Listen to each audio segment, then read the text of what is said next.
Խոսքը տրվում է Հրանտ Բագրատյանին, նախապատրաստվի Անժելա Թովմասյանը։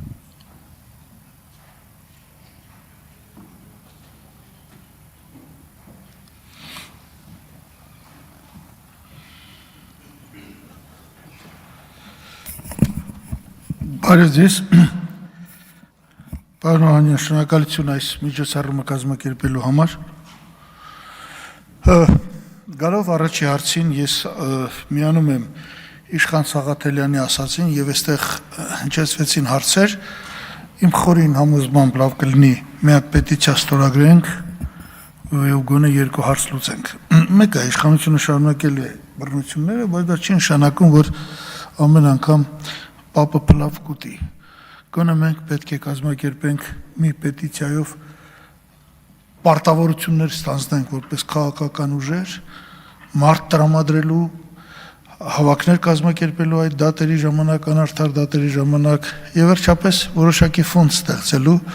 փաստաբանական ծառայությունների համար։ Փորձը նաեւ ցույց է տալիս, որ այնտեղ որտեղ կան որակյալ փաստաբանական միջամտություն, որոշակի հաջողություններ ենք հասնում, այլապես ամեն անգամ չենք կարող ցիտել, թե միևնույն է քաղաքական է, միևնույն է ոչինչ անել չես կարող, այդպես չի, շատ հաճախ նույնիսկ իրավապահ ոլորտում մարդիկ կան, որոնք ստիպված են հաշվի նստել ակնառու փաստերի հետ։ Ես գտնում եմ, որ մենք պարտական ենք քաղբանտարկելներին այն առումով, որ այսօր իշխանությունը դրանով զբաղված է եւ մի քիչ ժամանակ ունի հերթական դավաճանական քայլեր անելու, կապիտոլյան տանկան բաները դրսևորելու, օրինակ վերջերս ես հետևում եմ ազգային ժողովի, ասենք 3 երիտասարդներ Ռուբեն Ռուբինյան, Սարգիս Խանդայան, Արման Եղոյան խոսում են այն մասին, որ անկլավներ կան, որ պիտի վերադարձնենք։ Մարդն ասում է, անկլավ կա, սա պիտի վերադարձնենք։ Հետո ասում է, սահմանազատում անելու սա կորոշենք։ Հələ որ դուք պիտի սահմանազատում անեք, դուք ինչ գիտեք անկլավ կա։ Լավ, ես ոնց ասես, այս բաները ոնց բացատրես, ոնց կարելի է երկրի հետ խաղալ։ Օրինակ ասում է, քյարքին պիտի տանք, սահմանազատում չարած։ Ասում ես 88 թվի հունվարի 12-ի ստորագրած թուղթ կա, որ քյարքի անկլավ գոյություն չունի։ Չի եղել թուղթ, որով Հայաստանի Հանրապետությունը այդ 14 քառակուսի կիլոմետրը տվել է Ադրբեջանին։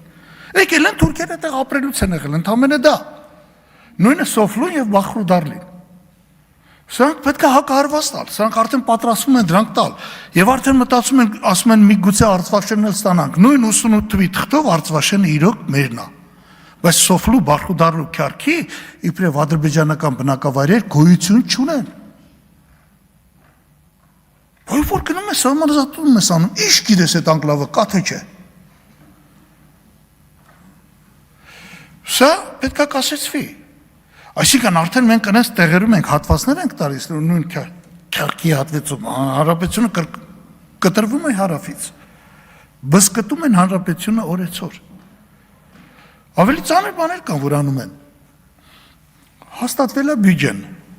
3 տրիլիոն 628 միլիարդ ծախս, 3 տրիլիոն 91 միլիարդ եկամուտ։ Ուրեմն այդ բյուջեով ինքը աճում է 8.5%, 5% տնտեսական աճն է, 3.5% գնաճ է։ Դրա պատճառով բյուջեն աճում է։ Ընդհանուր առմամբ ոնց որ կար պետական բյուջե հնա հարաբերությունը 24%, դա վերջի 8 տարում բարելավել է 1.2%, 1.2։ Հետագա 10 տարիներին այդ թիվը բավարարվելու է 0.1%։ Բա հասարակությունը չասի, բանկեր, բա դու Թալանի դեմ պայքարում էիր։ Բա՞ր է այդ փողերը։ Քանի դոլար է մտել բյուջե Թալանից։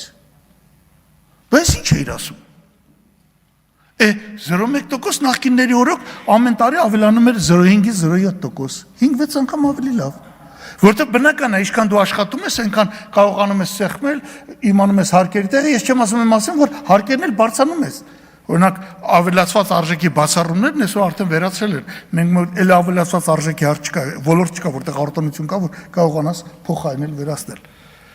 Բերում եք նայում եք ծախսերը։ Բանակի ծախսերը 660 միլիարդից իջեցնում են 550 միլիարդի։ 550 միլիարդի։ 660-ը պիտի դառնար 720։ Միանգամից 170 միլիարդ բանակը 25%-ով պակասեցնում են ֆինանսավորումը։ Վերջերս ուզում եմ ասել, ես գալիս եմ արտասահմանից, Չինաստանից, վերջերս բաներ եղել, այն Տայվանի շուրջը վեճեր եղել, ինչ որ նավեր էին մոտեցել բանին, չինացիք արհեստական ռոբոտներով ֆլոտ էին ուղարկել ամերիկյան նավերի դեմ, ճապոնացիների դեմ։ Վախեցել էին, նրանք հրաժարվել էին ռոբոտի վրա կրակելուց։ Տեխնիկան սրանը հասե, տեխնոլոգիան։ Նույնիսկ եթե դու բանակը, ասենք, ինչ որ մի բանով կրճատում ես, սա է պարտավոր ավելացել, ծախսերը ինչու պիտի պակասեն։ Այսպես է մրցակցությանը դիմանալու միակ ձևը։ Ես ուզում եմ ասել, որ նաև ավելի վատ բաներ եմ տեսնում։ Ամեն անգամ Ադրբեջանը ասում է, լավ, խաղաղության պայմանագիր կլինի 16 կետա 17, լավ, ինչ է տալի 17 կետը, եթե երաշխավոր չկա, եթե մեջը չկա, որ այդ խաղաղության պայմանագրով նրանք մեր սահմանները ճանաչում են։ Ինչ է կառուցում այսքան Երևանը։ Մեր այդ ինչ քառակուսիներ որ կառուցում, մի հատ ճանապարհ կառուցեք, մի հատ կամուրջ կառուցեք, մի հատ ռազմավազք կառուցեք, որ այս տրանսպորտային այս բաները վերանան, այս ինչեր եք անում։ Կառուցում եք քաղաքներ եւ ես նայում եմ ամեն տարի 80-ից 110 հազար մարդ գյուղերից գալիս է քաղաք։ Հələ թողենք արտաքին միգրացիան, բա ներքին է։ Եվ այս շենքերը կառուցում են, մարդուն գյուղից բերում են, ասում են արիստեղ քաղաքում աշխատանք կտանք, այդ աշխատավարձի եկամտահարկով էլ կծախսես, փակես ծախսը, մենք էլ փոք աշխատենք, որովհետև տուն կառուցելը լավ է, կարելի է վաճառել։ Ճանապարհ կառուցելը, փողոց կառուցելը, կամուրջ կառուցելը չես կարող վաճառել։ Սա բացահայտ թալան է, բացահայտ։ Մեզ պետք չեն այդ տները։ Մենք 100 միլիոն քառակուսի մետր բան ունենք, բնակ տարածք ունենք, երբ որ ունենք 3 միլիոն բնակչություն։ Համարյա թե 35 քառակուսի մետր, ամբողջ այս բյուջեն դրած վարի են տալիս։ Մենք անպայման պիտի կարողանանք ընդդիմադիր ուժերով միավորվել եւ ես կարծում եմ, որ մենք մի կերպ ցկենք, ես հույս ունեմ մինչև հունիսի ընտրությունները պետությունը այնուամենայնիվ կմնա, այս տները չեն կառուցի նրա համար, որ գյուղերից մերոնց բերեն քաղաք, իսկ գյուղերը տան ադրբեջանցիներին, որոնք պիտի գան այդտեղ ապրեն, այս միտումները ես տեսնում եմ, դժբախտաբար շատ հաճախ այս բայղոշություն են անվանում այս կանխատեսումները, բայց մեծ մասամբ 90%-ով տեղ են ունենում։ Եվ եթե մենք չհասնենք կարդինալ փոփոխության հունիս ամսին, դրանք կլինեն Հայաստանի Հանրապետության պատմության մեջ վերջին ընտրությունները, եթե գործող իշխանությունը կարողանա հաղթանակ տանել։ Պիտի խնդրեի, որ բոլոր ընդդիմադիր ուժերը միանան, ցանկացած պայմանով մենք համաձայն ենք միանալու համար, միացեք, սարքեք մի հատ կուռ բևեռ եւ հանգիստ կարող ենք ջարդել։ Ամեն մեկը հույս ունի, թե ինքը վաղը կգնա ձայն կստանա, հա կստանա 2%, 3%, 1%, 4%, մեկ երկուսը կանցնեն։ Ի վերջո իրանք հայտարարեն, որ հաղթել են ու կդնեն ու կգրփեն։ Չի լինելու խաղաղություն Ադրբեջանից, իրանք չեն կարող գնալ խաղաղության իրանց արտաքին քաղաքացիության, որովհետև ուժեղի եւ թույլի միջև խաղաղություն պայմանագիր լինելու համար երաշխավոր է պետք, առանց երաշխավորի չի լինելու այդ խաղաղությունը։ Հասկացեք։ Եվ հերթով տալու են, հերթով հանձնելու են եւ հերթով նորանոր դժբախտությունների առաջ կանգնեցեն, դրա համար են պայքարում ինքնության դեմ, դրա համար են պարտքայում այս մարդկանց դեմ, որոնք համարձակություն են ունեցել դուրս գալ իրանց դեմ, որովհետև այս մարդիկ իրանց ձեռք չեն տալի եւ կներեք դրա համար է, որ արևմուտքից շատերը չէի բանանի քննադատի ամբողջ արևմուտքին, բայց արևմուտքից շատերը գերադասում են այսպես բոլորը չնկատել։ Այս բոլորը շնորհակալություն ուշադրության համար։ Շնորհակալություն։